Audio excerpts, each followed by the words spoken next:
Yohana 12 ku murongo wa 26. Ubutumwa bwiza bwa Yohana 12 ku murongo wa 26 haravuga ngo umuntu nankorera ankurikire kuko aho ndi niho umugaragu wanje ari ariko azaba umuntu nankorera data azamuha icyubahiro. Reka nsubiremo. Umuntu nankorera ankurikire kuko aho ndi n'umugaragu wanje ariho azaba. Umuntu nankorera data azamuha icyubahiro. Kongere dusome mu rwandiko rw'Abakorinto ba kabiri. Abakorinto ba kabiri igice cya 5 ku murongo w'10. Kuko twese dukwiriye kugaragarizwa imbere y'intebe y'imanza ya Kristo kugira ngo umuntu wese ahabwe ibikwiriye ibyo yakoze akiri mu mubiri, ari byiza cyangwa bibi. Yesu ashimwe. Amen. Ndabiyegereje kugira ngo dusangire aya magambo dusomye kuri uyu munsi wa none. Mbere ya byose turabashimira cyane kuko mwadusengeye. Hari hantu hariya mu rwandiko rw'Abaefeso Pawulo yavuze ngo nanje ngo munsengere kugira ngo mbashe kuvuga ubutumwa bufite amanga. Yego. Nizera yuko amasengesho yanyu ariyo ashobora kumbashisha kuvuga ijambo kandi akampishurira n'amagambo ngomba kuvuga kuri uyu munsi. Ubundi ndabashimira kuko mwaduhaye uyu mwanya kugira ngo tubane muri izi nyigisho zacu z'iminsi 2. Yego. Iby'ukuri ndumva mu mutima wanje nduhutse, nubwo ntaruhutse rwose kuko duhorana umutwaro, ariko ndumva umutima wanje nduhutse kuko nganiriye ijambo ry'Imana imbere ya bwoko bw'Imana, bwoko bukomeye, bwoko bwinshi bukwiriye isi yose. Yego. Mukaba mwatumvishe mukaduhereza uyu mwanya tukabana tugatoza. Yego. Hari igihe Nehemiya cyagihe yasubiragayo ajana abantu ba nyuma. Yego. Yamaze gushika yakoze ibintu 5. Ikintu cya mbere yakoze agezeyo ngo yasanze yubatse inkike, asana inkike kuko umuhana wose w'i Yerusalemu wari warabaye. Mbese inkike umwami Nebukadineza yari yarazisenye igihe yasenye i Yerusalemu. Inkike umuhana wose igihugu gisigara kiri ku murara kidafite ikibukingira. Nehemiya ahashitse ikintu yakoze cya mbere yubatse inkike. Ikintu cya kabiri yakoze ngo yasanze yashishikarije abantu gufasha abakene. Yego. Cyo ni ikintu cya kabiri yakoze. Yasanze abantu barakennye, abantu barapfuye, none ashishikariza abarya bafite ubushobozi kugira ngo bafashe abakene. Yego. Ijambo rya gatatu. Nehemiya ikintu yakoze yasanze Isirayeli mbese barashatse abagore b'abanyamahanga. Abategeka kwirukana abagore b'abanyamahanga. Ijambo rya 4. ngo yategetse kugira ngo bashobore gutangira gusenga no kwizihiza isabato.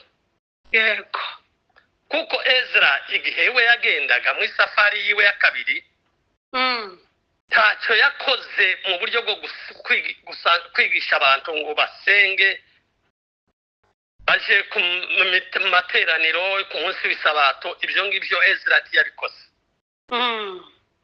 Ezra yari afite shuguri zo kwandika ibitabo. yego biriya bitabo by'amategeko byari byaratakaye mu myaka 70, ibindi byarashaje. noneho yari afite umwete wo kuvugurura, kwandika amakopi menshi kuko ayandi yose yari yarashaje.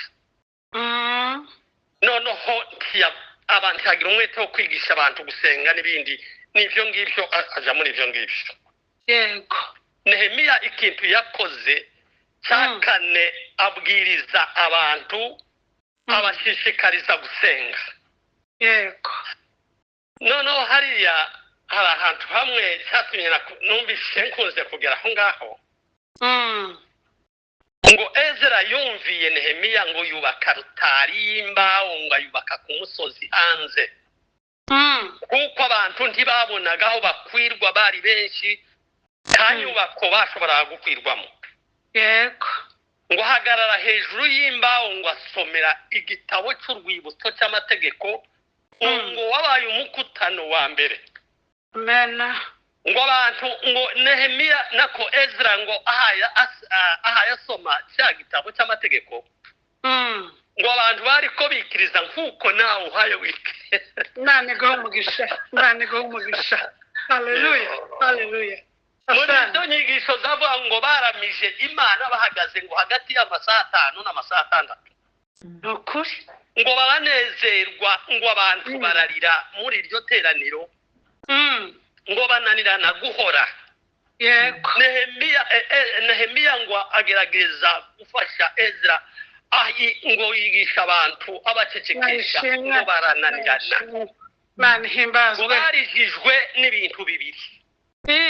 ijambo rya mbere ngo ryabarijije ngo bitagaho imfane kuko banze kumvira Imana. igihugu cyose, ubwoko bwose bwarakoze ibyaha, yego ngo bituma bajyanwa mu minyago i Babuloni. ni ukuri ijambo rya kabiri ryari ko ribariza ngo barizwaga n'uburyohe bw'ijambo ry'Imana. yego ngo baramya Imana, ngo bahaye barira, ngo bararyama, ngo bubika amaso hasi, ngo barabumbika amaso hasi bahaye barira. Imana ihimbazwe. nicyo gihe Nehemiya ariko abacecekesha aravuga ngo nimuceceke, nimureke kurira, ngo kuko igiswahili kiza kivuga ngo furaha ya Bwana ngo ni nguvu zetu. Haleluya. mu by'Imana ngo ni imbaraga zacu. abacecekesha ariko ngo barananirana. natwe iyo tugeze muri uyu mwanya nza numva ibyishimo byinshi, ndetse bigatesha umuntu umurongo w'ibyo yari afite kugira ngo avuge. yego ijambo rya 5 yigishije abantu, ashishikariza abantu gutanga icya-10 n'amaturo bishyitse. gutanga amaturo igice cy'icumi n'amaturo ngo bishyitse. ibyo ngibyo nibyo Nehemiya yakoze mu isafari yiwe ya mbere.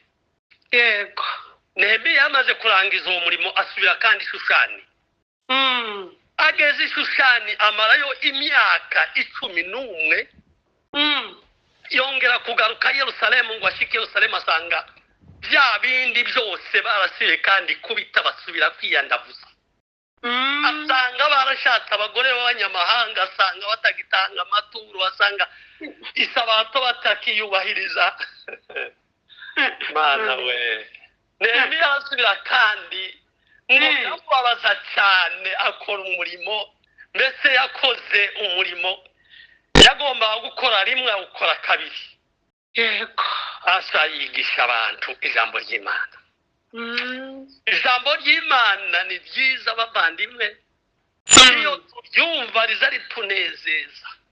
yego ariko bwoko bwacu reka ngaruke kuri rya jambo tuze twumva dufite ishaka ryo gushyira ijambo ry'Imana mu bikorwa yego kuruta guhora twumva gusa ariko ntidukore icyaryo. Yakobo yavuze ngo tusiwe wasikiaji wa neno tu bali watendaji, ntitubabo kumva gusa amagambo ariko ngo ahubwo dukore iby'iryo jambo. Ntitubabo kumva gusa ahubwo dushyire no mu bikorwa. Tusiwe wasikiaji wa neno tu bali watendaji. Mumbabarire naumiza kuvanga n'ibiswahili. ntakibazo Reka mbabwire ibindi. Natangiye kubwiriza mu mvugo yacu ikinyamurenge ngeze mu Rwanda. yego Umurongo abantu benshi baranzi b'abapasiteri twakoranye ngo shike mu Rwanda nahamaze imyaka 9 pura n'inzitizi y'imvugo niga kwigisha mu Kinyarwanda nibwo bwa mbere nabwirije mu Kinyarwanda mu Rwanda. Ariko tukiba imuhira nari ntarabwiza n'umunsi n'umwe nagerageza bikananira. Nagerageza bikananira ko ngongere mu Rwanda ndagerageza nuko ariko ndaruha nyine ndabimenyera ndimumva kuko mbaye mbwiriza neza mu mvugo yacu yumvikana cyane cyane rwose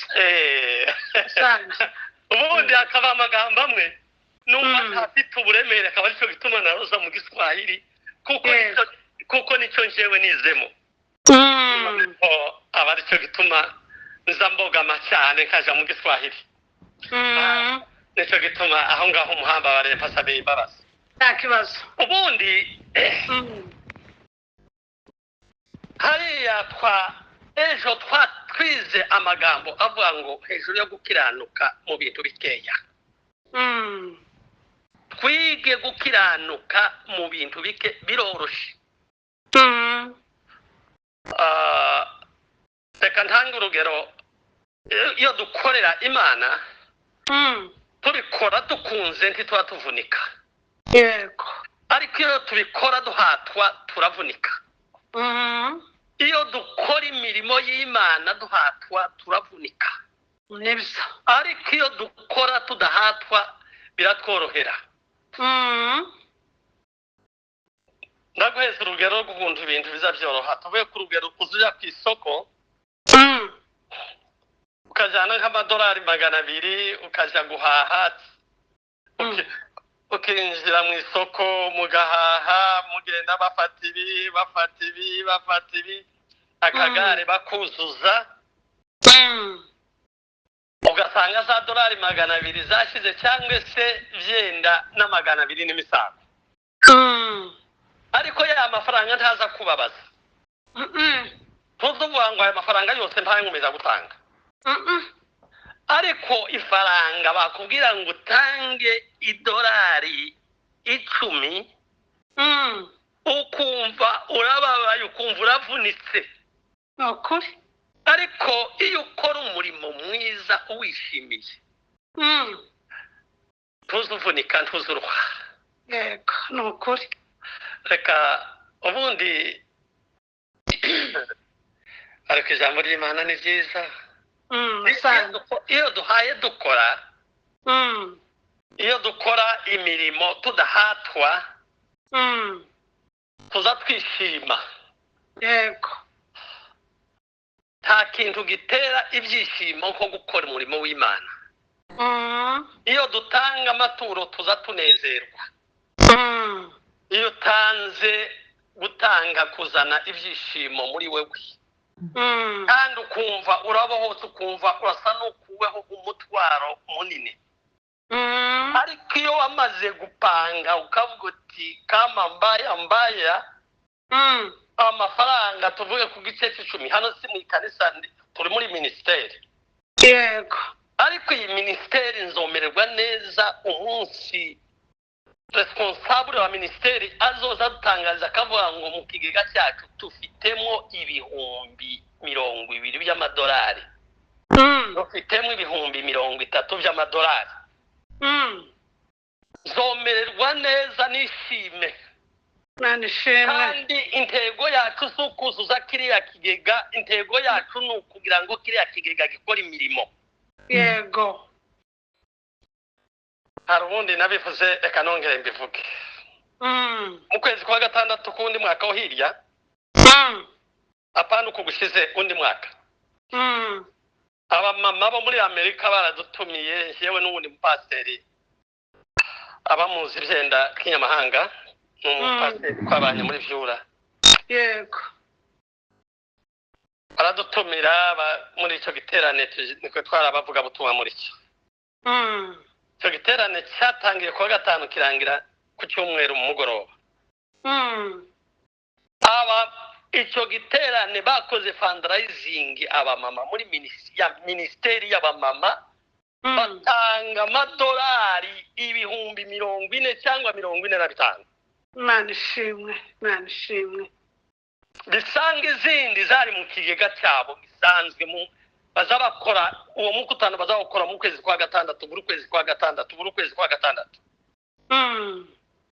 numva merewe neza cyane. Amena kuba ngo ubwoko bwacu ko burakora imirimo imeze nk'iyo kandi kiriya kigega kiza gikora imirimo bazabafasha abantu benshi bazafasha imfubyi bazafasha abapfakazi bakabahingishiriza imirima ya mu misozi mu minembwe ku ndondo mu bibogobo bagahingishiriza abapfakazi bagahinga bagasarura bamara gusarura bakagurisha bagashyira naho mu kigega kiririye ibyo ngibyo bikafasha bagategura neza ibigomba kubafasha ibyo bakennye bagakora muri ya mafaranga yandi bakoze. Yego nta buryo twokora imirimo y'Imana tudatanze amafaranga. Bene data bavandimwe bacu nshuti zacu ndabinginga kubw'imbabazi z'Imana kuriya Pawulo yandikiye Abaroma ngo mutange imibiri yanyu ntiyavuze imitima yaravuze ngo mutange imibiri yanyu ibi bitambo. Igihe duhaye dutanga ari amafaranga turababara igihe duhaye dukora imirimo y'Imana tukababara ariko nubwo tubabara dufite umunsi umwe tuzohabwa ingororano.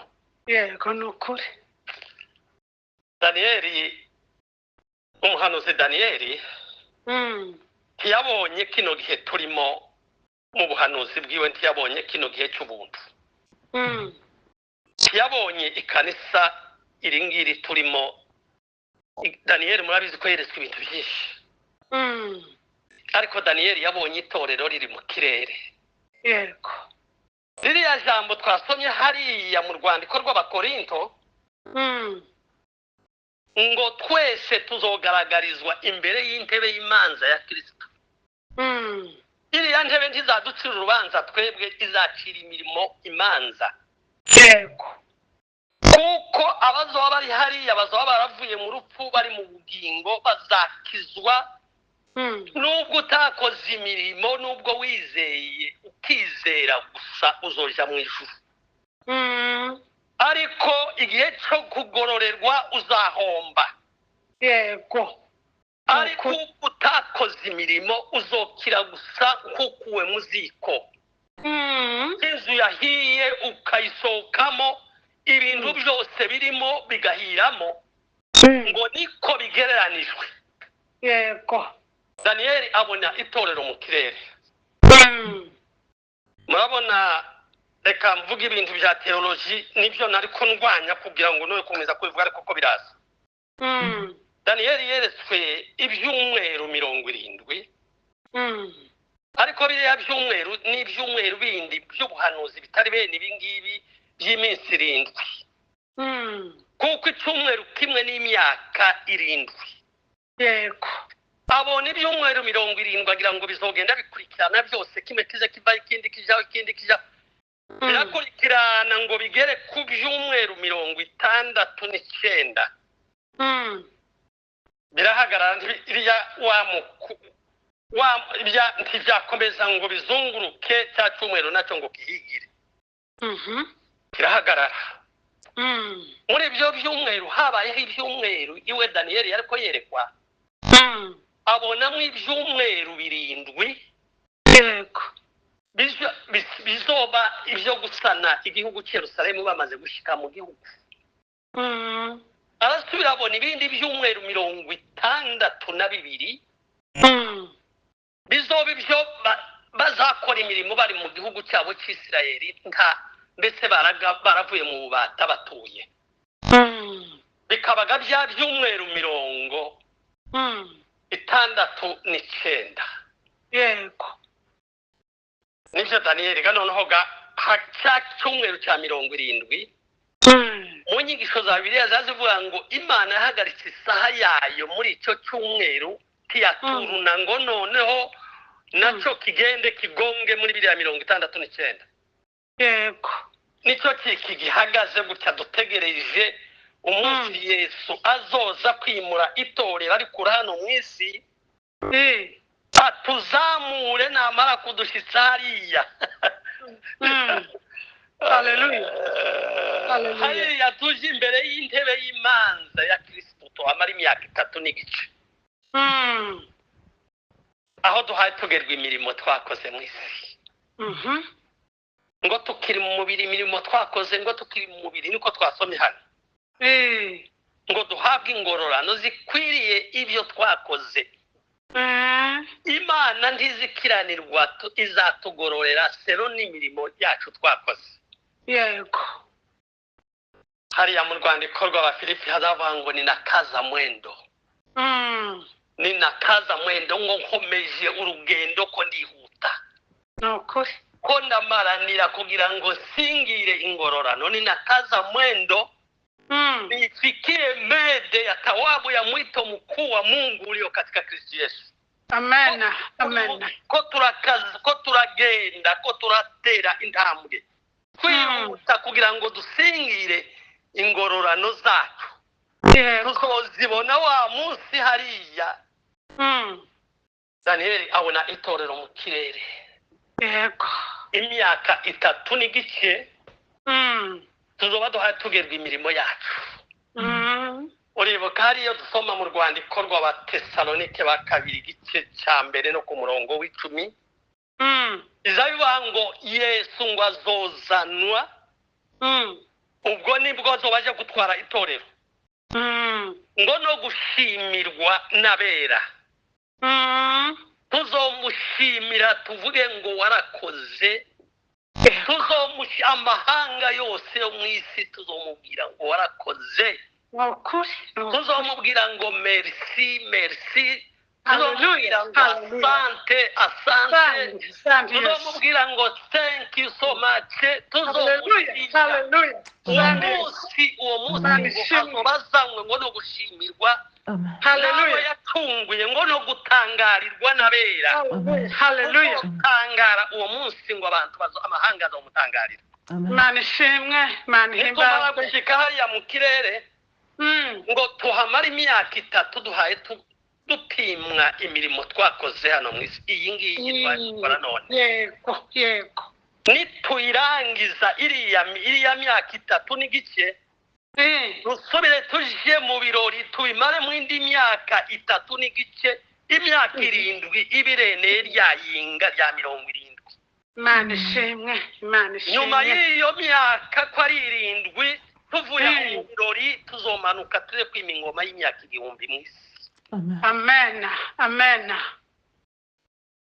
Kubakoreye Imana babandimwe. Mukomere muhumure. Uko biri kose turategereje. Yego. Ubwo tuniha muri iyi ngando tukaramuka. Haleluya. Uko twifuza kwamburwa uyu mubiri ariko no kugira ngo igipfa kimirwe n'ubugingo. Yego. Iteka ryose. Imana ishimwe. Haleluya. Haleluya, haleluya. Haleluya. Amina, amina. Imana yacu bavandimwe. Reka tugaruke mu buryo bwo gukora imirimo. None nariko nsoma amagambo y'umwami Hezekiya. Hezekiya mu ngoma z'abami, Hezekiya yabaye umwami w'13. Murabizi kuko Isirayeli Salomo amaze gupfa, ubwami Isirayeli ubwami bwacisemo kabiri. Yego. Imiryango 10 ijana icicaro cyayo i Samariya ahantu bita Beteli. indi miryango ibiri, umuryango wa Yuda n'umuryango wa Benyamini n'inusu ya Manasi, ibo basigara i Yerusalemu. yego bariya bagiye iriya ruguru nibo bima ingoma 19, abami 19. babami bose ngo bakoze ibyaha nta numwe wakiranutse. yego bwa bwami bw'amajepfo buriya bwitwa n'ubw'amajyaruguru, naho ubw'amajepfo bw'i Yerusalemu nabo bima ingoma 20. muri abo bami 20 bima ingoma, abami 2 gusa nibo batakoze, nibo bakiranutse, naho abami 18 bose bakoze ibyaha. umwami Hezekiya n'umwami Yosiya yarakenyutse, iwe yatwaye iminsi mikeya agwa ku rugamba, yishwa n'umwami, yishwa n'intambara y'abariya bari bavuye i Babuloni.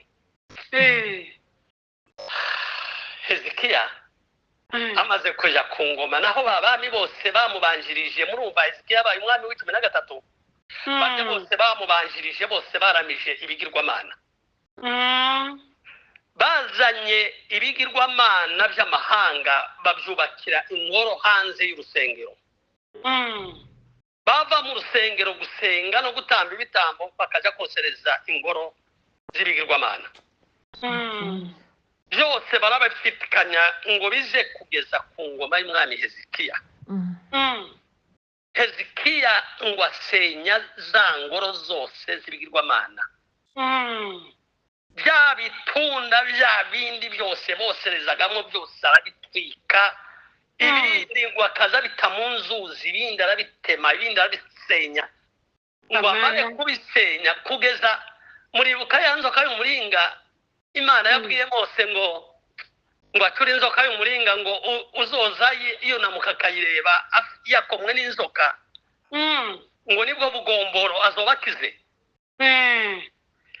ibyo birangiye bakomeza kwigendana, cya giti bakaza bakigendana kiriho ya nzoka, bakazavuga ati niyo yadukije ntibabona Imana, bakazabona wa muringa. bawushikana mu gihugu ku ngoma z'abacamanza zatwaye imyaka 350 cyangwa 400. bafite wa muringa bahaye bawosereza, bakavuga ati iyi niyo Mana yadukijije ubusabwe bw'inzoka.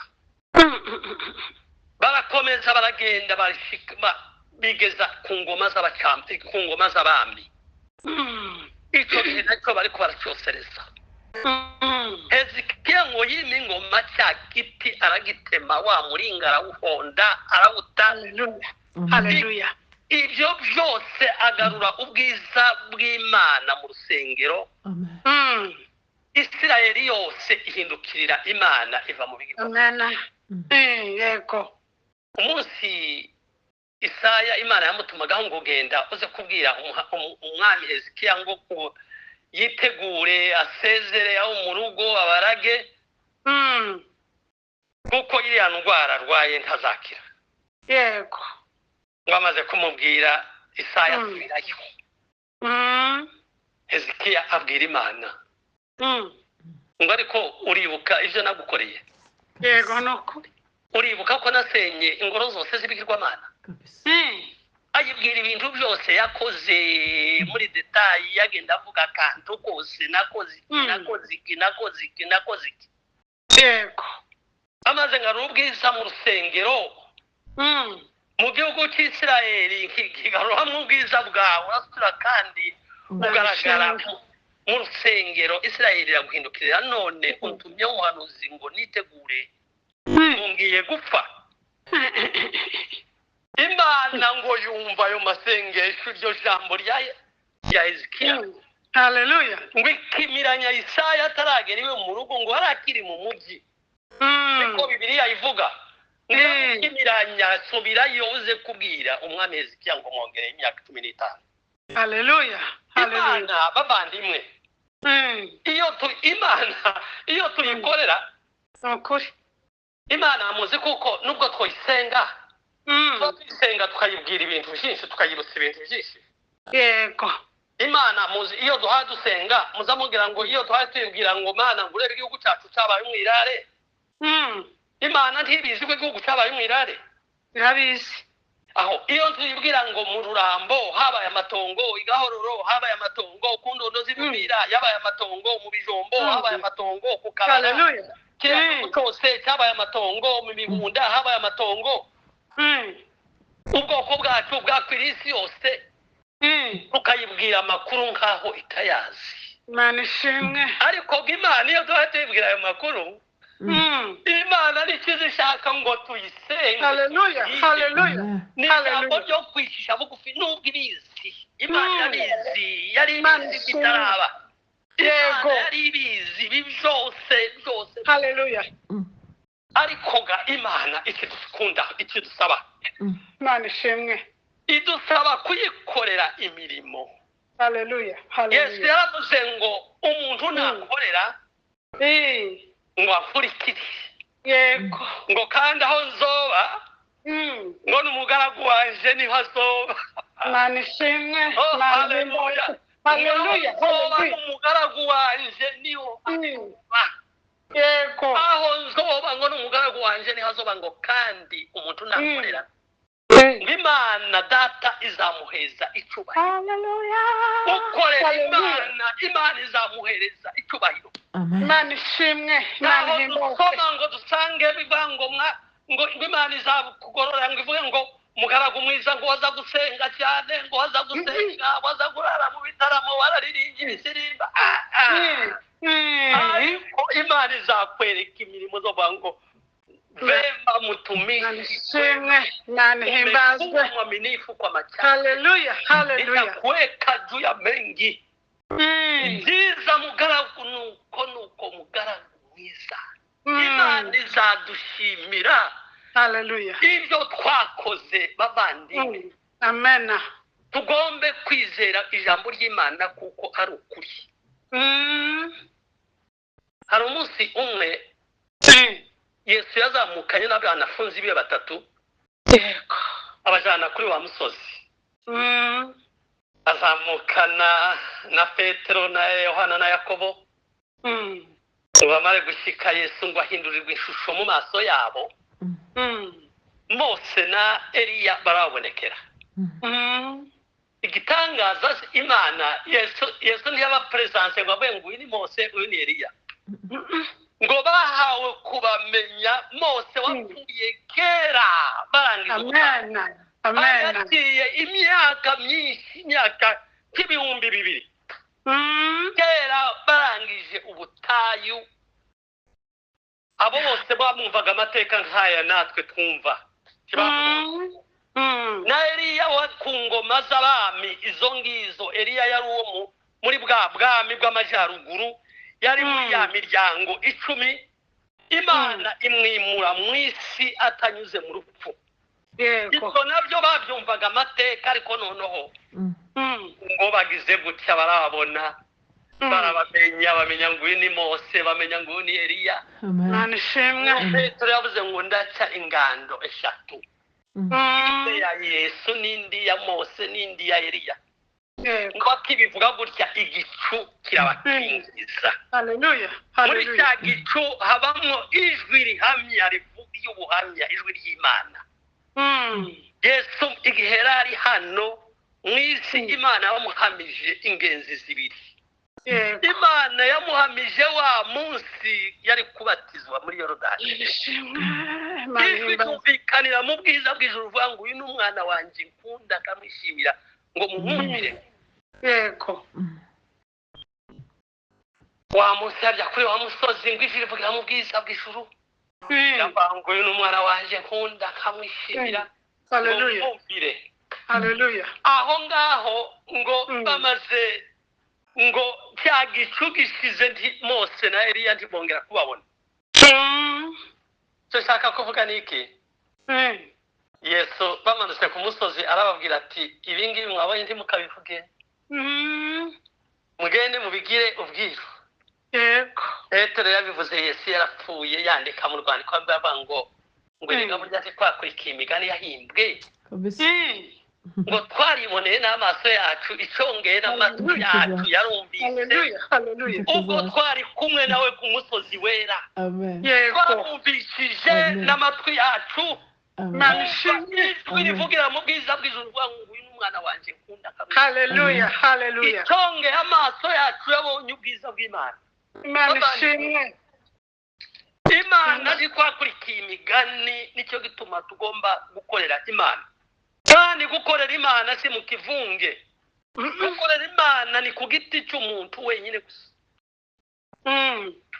hariho umuririmbyi wavuze ngo kila mtu na Biblia nikivuga ngo kila mtu atauchukua mzigo wake mwenyewe mbele ya kiti cha hukumu cha Kristo umuntu wenyine azahabwa umutwaro wiwe ibyo wakoze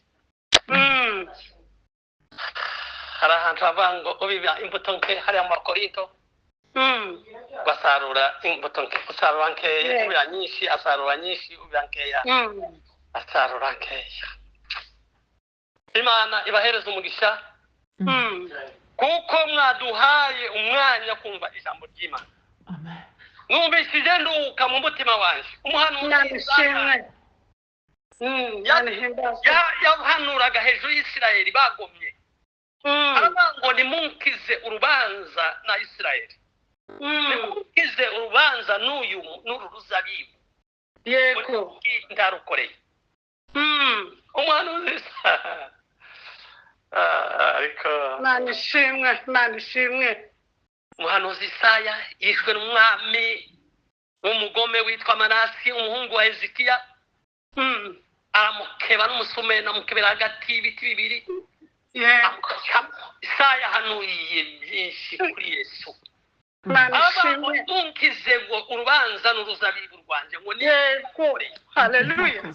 ngo narahinze maze guhinga ndaruzibirira kugira ngo ibyonyi bitazinjiramo bikarwona ngo ndaruhingira ndakunkumura ibitsinsi nkuramo aya mabuye ndamara neza nshyiramo ifumbire ndarufumbira nshyiramo imbuto nziza ngo ruze kwera rurampemukira rurarumba ngo rwera imishugi niko Igiswahili kivuga ngo rwera imishugi rwera Ikinyarwanda kivuga ngo rwera rurahemuka rwera imifatangwe niki ntakoze bwoko bw'Imana bene wacu dukorere Imana mu mwanya wacu Imana yahamije Dawidi aravuga ngo ikuyeho Sawuli iravuga ngo ikuyeho Sawuli ibahagurukiriza Dawidi ngo Imana iramuhamya iramwimika iravuga ngo nguyu mwene Dawidi mwene Isayi ngo umeze nk'uko umutima wanjye ushaka ngo azakora ibyo nshaka byose azakora ibyo nshaka byose hepfo akavuga ngo Dawidi ngo amaze gukora iby'Imana yashatse mu gihe cye ngo arasinzira Dawidi yakoze ubushake bw'Imana mu gihe cye natwe tugombe gukorera Imana mu gihe cye Amen. mu gihe cyacu ndarangije Imana ibahamugisha reka ndirimba akarimbo kamwe mpaye numva gasamira sinzi kuririmba Lazima nimtumikie Mwokozi Bwana wangu nisipoifanya kazi yake siku moja nitadaiwa ni lazima nimtumikie Mwokozi Bwana wangu nisipoifanya kazi yake siku moja nitadaiwa. Hallelujah. Mbere yuko nsenga reka no shimangire iri jambo Yego. tuve mu magambo tuje mu bikorwa Yego. ntituba bo kumva gusa ngo turekera dufate ingamba zo gukiranuka mu tuntu dukeya Imana ibahereza umugisha izina ryawe Mana ryubahwe Hallelujah. Hallelujah. bwabuze mu isi Hallelujah. Hallelujah.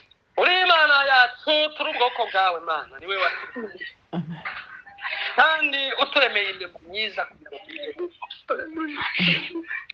natwe umugisha umwami wacu ubwoko bwawe ubwoko bwacu mwami ubahe kukumenya bamenye na Yesu watumye mu isi bamenye ubushake bwawe kuri twe uri imana y'agakiza kacu turi ubwoko bwawe mwami ndagushima uduhe mwami gukora ubushake bwawe ubushake bwacu bukurweho ariko ubushake bwawe bushyirwe hejuru natwe uyu mugisha mwami ku banumvise bose umugoroba w'uyu munsi mbasabiye umugisha muri byose mbasabiye umugisha binjira mu mazu yabo mbasabiye umugisha basohoka mbasabiye umugisha bagenda amajana amaza batuyeho umugisha muri byose mwami yo mwami wanje ndakwereka ubwoko bwacu mwami mbusabiye umugisha aho bwatataniye hose ku isi sabiye umugisha abasigaye mu gihugu yo mwami wanje mana y'agakiza kacu wibuke mwami wanje wibuke ubwoko bwacu ubwibuke mwami isengesho ryacu imereka ryarindi rya Yoshafati yagusengaga akabango nta mbaraga dufite baraduteye kudukura mu gihugu cyacu ngo ariko twebwe nta mbaraga dufite Imana ishimwe uri umutabazi wacu mu bibazo byacu byose umwanditsi wa Zaburi yaravuze ngo ungose inyuma kandi ungose imbere mwami wanje umepepeta njia zangu umenizingira nje na ndani sala zetu na dua zetu zikae Hallelujah. mahali Hallelujah. ulipo katika kiti chako cha enzi Hallelujah. Bwana yawe mbele zako kama vile nukia uvumba mwami wanje mwami wibuke ubwoko bwacu wibuka akarengane wibuka amakuba ibyago byatubayeho dusabiye abacu bose bari mu nzu z'imbohe